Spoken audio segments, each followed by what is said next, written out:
Hello everyone and welcome back to the channel. I am Abe with MysticGenMara.com, a small town mystic from the middle of Idaho. And tonight I want to do a book review of a book that I have read a couple of times now, and every time I read it I get something a little bit different out of it.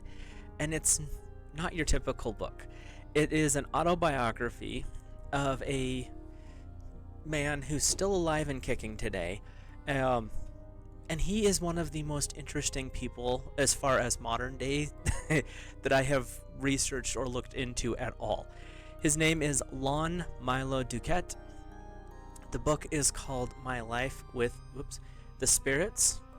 And this is his kind of entertaining and at times irreverent autobiography that takes him from birth up until I think he was in his 50s when this one came out. Yeah, right around 50. It is a fascinating read. It is a entertaining look at a person that he's all over the place. He is an occult author. He is a ceremonial magician. He is he's worked with the Golden Dawn. I don't remember if he fully was ordained or not. And he's done a lot with Enochian magic as well as Aleister Crowley's level.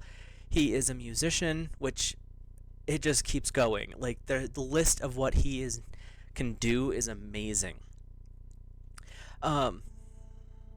So like on the little blurb on the back, I'll read parts of that for you. Hailed by critics as the most entertaining author in the field, and this is of occult,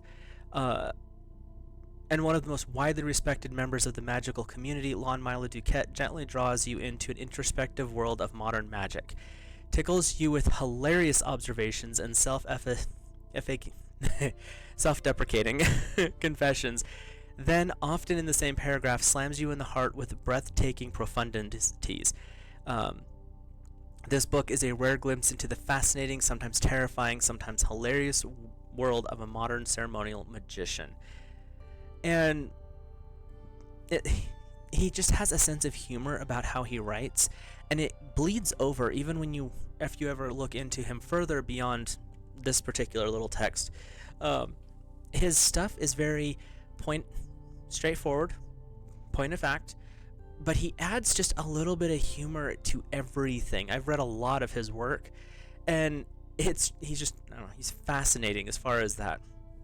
Very accomplished ceremonial magician as well, but just entertaining nonetheless. And as he states on the back here, he doesn't take himself too seriously even with everything he has done. He's been through experiences that most Americans can relate to, from his quote-unquote agonizing years of Sunday school and services as an altar boy to ridiculous waves of the Cultural Revolution of the 60s. He actually lived in a commune at one point, which is just funny. After sorting through an abundance of spiritual paths, his commune stories, I say it like that because it's almost unbelievable, except for when you actually know his work, where you're like, oh, this kind of makes sense with him. After sorting through an abundance of spiritual paths, he came upon one that resonates with him. Shedding light on his own development as the person and magician, DuQuette provides a beacon for aspiring magicians. Now, when we're talking magicians, and I mentioned this a little bit in my recent live stream, I'm not talking about illusionists. Illusionists are people who do sleight of hand trickery, and they're fun to watch. And those people are great. But when I say magician, or when I'm talking about magic, it's always the reference of adding the K on the end of magic, and magician is a practitioner of the ancient arts. And the reason I go that direction is when you start to separate the two, when you're creating change and conformity with will, that is not a sleight of hand. Those people can call themselves whatever they want. They're illusionists to me, because the genuine magicians are people like Lon. When you start off, he gives a little intro, his vision of he is born, and he starts it like a Dickens novel. I am born is the first chapter. And it says, except for the frustration and embarrassment of incontinence, infancy was perfectly delightful. That's how you start your book. Okay. There's a little bit of a prologue before that, but that's first sentence, first chapter. Then we move into the second or the third chapter. What happened to the second one? Oh, the second one is he had a vision of Christ. It's kind of his youth of growing up in a church. It's chapter 3. Now, mind you, chapter 3 is 13 pages in, which is ironic, really. Titled, I Die. It's your autobiography. You haven't even gotten into the good stuff. 3 chapters in, you die? Come on. And he starts off, as every holy man will tell you, in order to be spiritually born, and again, it is first necessary to spiritually die. And he's like, I have died more times than I care to remember, but really never of natural causes. Anybody can die of natural causes, and when you die by natural causes, you stay dead. In order to be born again, you must die by your own hand or be murdered. Seriously? That's he just, I don't know, to me he catches your attention with the little quips that he throws in there, and then you start to be like, oh, you actually have an entirely different story than most average people do. Chapter 4, I descend into hell. What? And then he goes through how his father was born on November 11th of 1911, 11 in a house at 1111 11th Street in Los Angeles. And this is where you start to be like, are you serious? Is this really what's happening? And then he gets into some of these little hiccups that are just kind of like, that's what I was told, or that's what I read, and then he plays it off like it's not that big of a deal, or he makes it into something bigger. It's, like I said, it's the way he writes is pretty funny.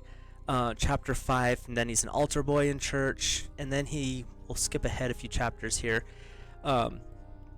Chapter 9, The Wizard of Takalima. On June 5th in 1968, after winning the California presidential primary, RFK Sr. was unalived in the pantry of the Ambassador Hotel, and then he goes into where he was at during this time. And this is where he was living, getting ready to move into, or actually living at a commune in the Sunny Valley commune with Carl and Elsa, which was some friends of theirs. And then he talks a little bit in this section in the third person. The DuQuettes were not so anxious to submit to the hard work and disciplined lifestyle of formal communal life. Okay. He said, we pooled our money and bought half an acre of land by the Illinois River near Takalima, and then they kind of set up home base there.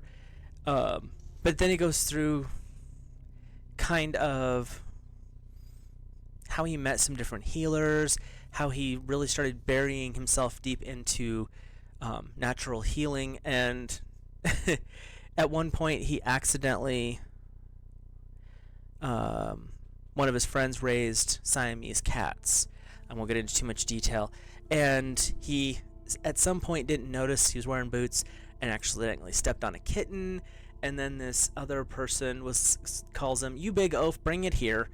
And she snatched the dead kitten by the scruff of the neck, held it up to show Gary. Its crooked body swung from her hand like a wet rag, and it's almost sad. But then he's like, "Oh well, look what Lon did, stomping around the barnyard in the dark."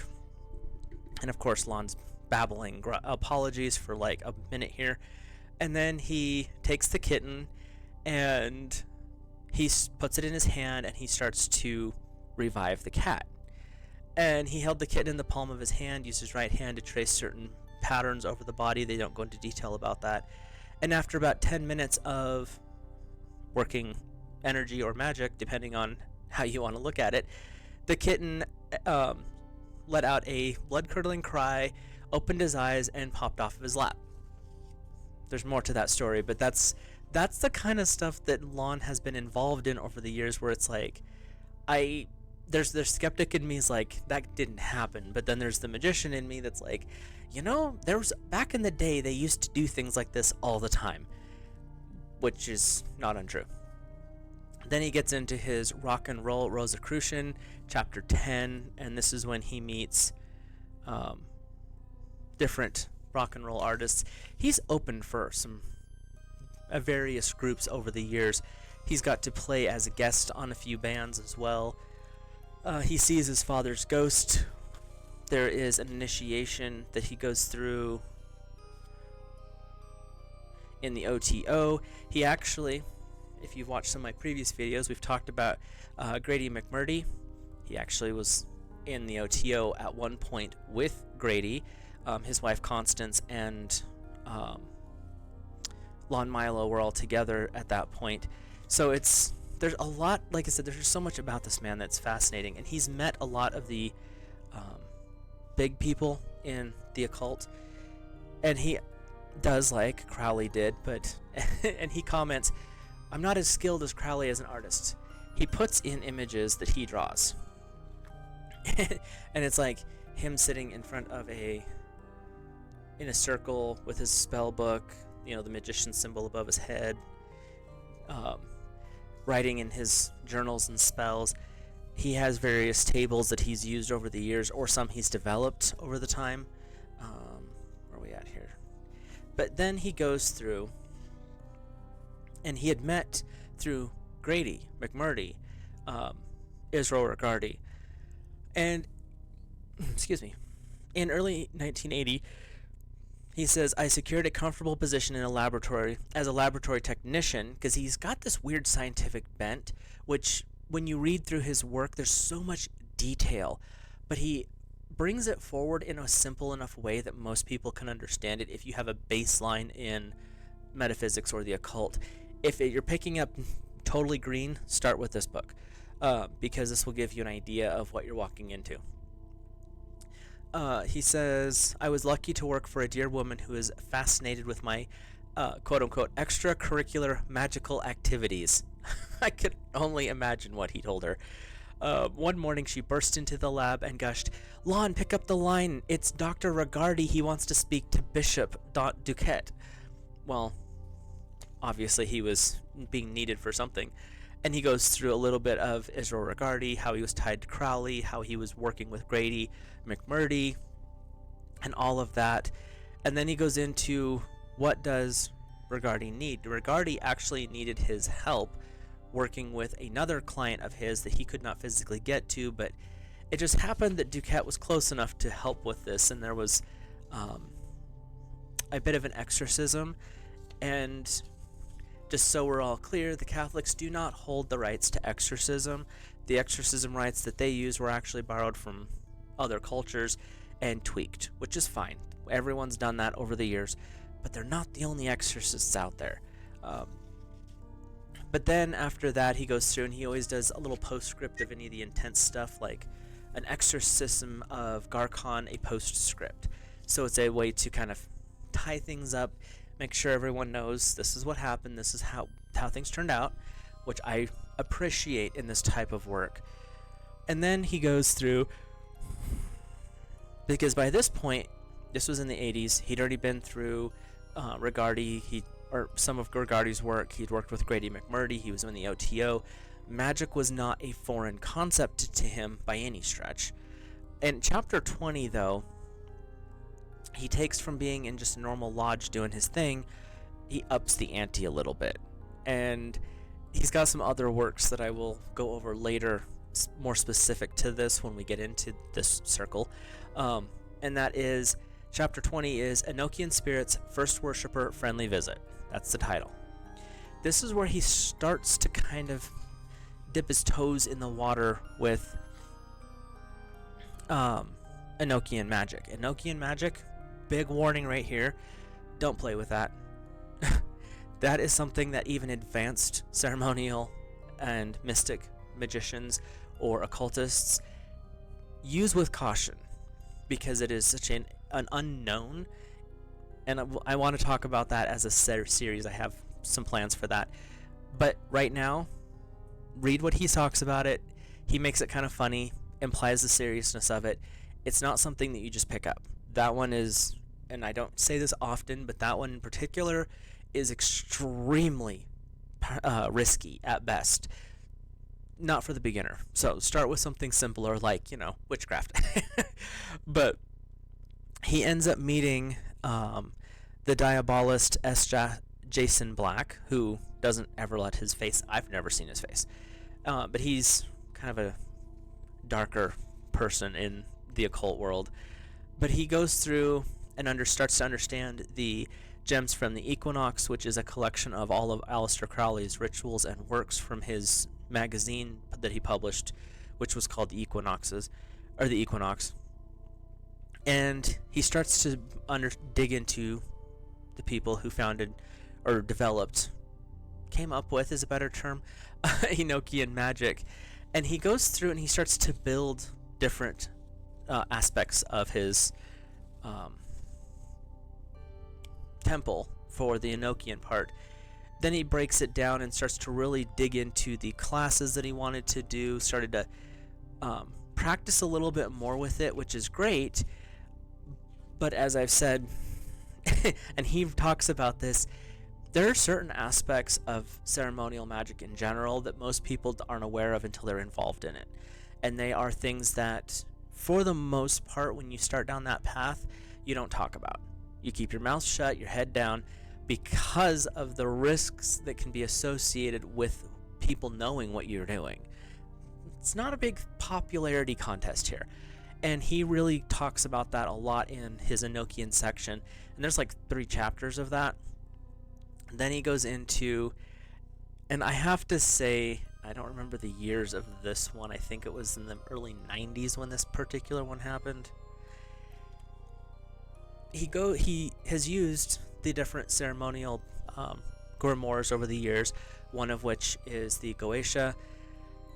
And he talks about how you have to be really careful when you work with these different rituals, because you're summoning spirits that are more powerful than you could possibly imagine, and you have to remember your place.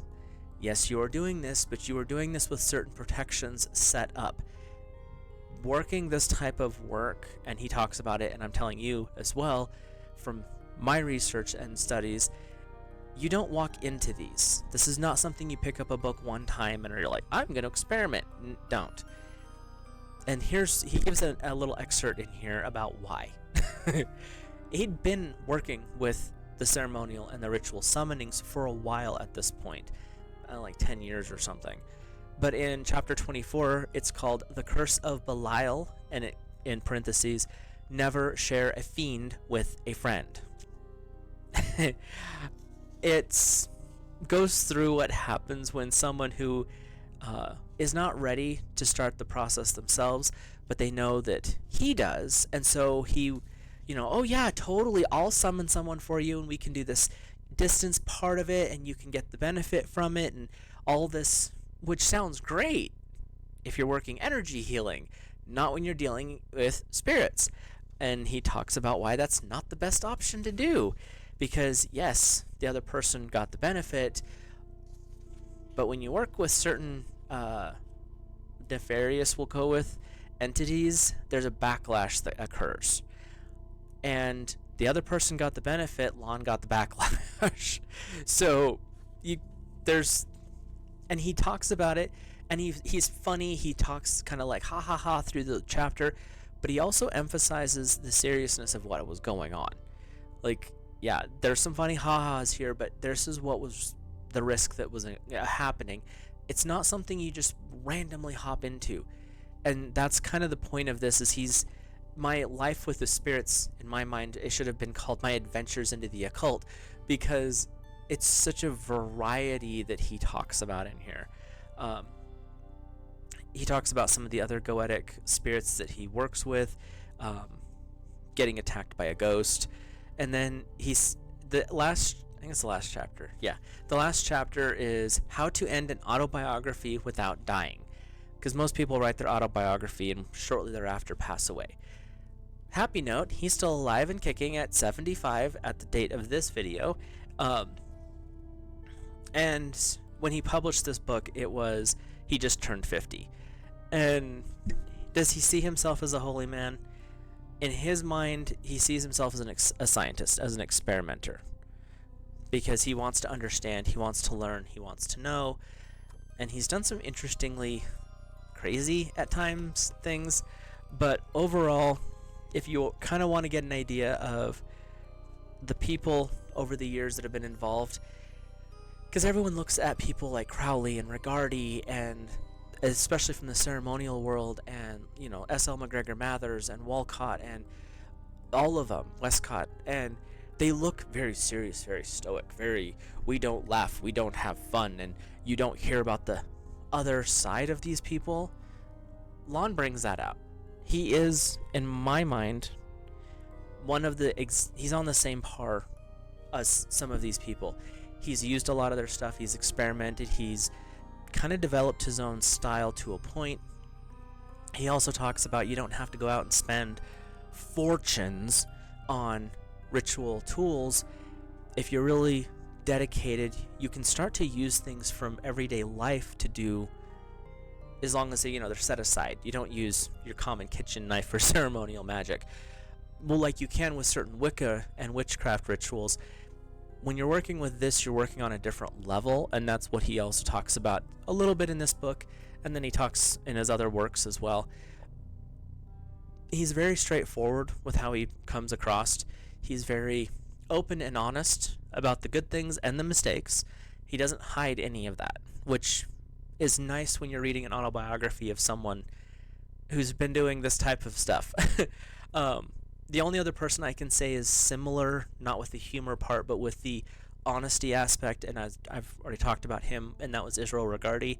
He was very blunt when it came to, this is what, in his writings, this is what I was doing, this is what happened, these were the side effects, and he's very open about that.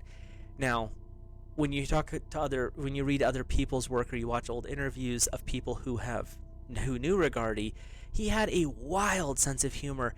It didn't always translate into his work. Sometimes it showed up, but not always.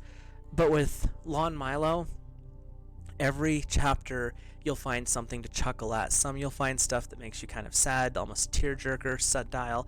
And he doesn't write it to make it sad. He writes it to be like, this is the journey that I've been on. Apparently, and I just found this out recently, he's done a part 2 to this, and I don't have that one yet. That's the next one on my reading list to purchase because I really want to finish seeing where he's updated. But his work is very influential if you're into the ceremonial, way more ritual stylized magics than, say, witchcraft or Wicca. There's rituals, but it's not on the same level as this type of workings. So if you want to kind of get an idea, see some of the entertaining characters that have shown up over that section. Some of the people he's talked about, I've talked about, but there's other ones that I haven't quite got to yet. But you can check that book out. I'll have it linked in the description.